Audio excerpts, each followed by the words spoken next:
So right mga tropa, at another customer satisfied. So yan, nagpagawa siya dito ng disc brake. Yan o. City 100 Baja.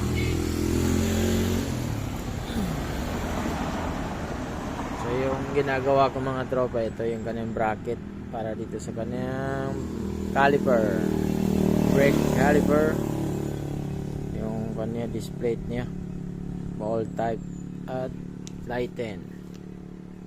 Yan o. Kaya alam mo mga tropa, stock lang siya, pero stock talaga yung kanyang fork shock, pang Baja rin yung stock. So ito lang ginawa ko ng bracket o. Yan. At ito yung kanyang old.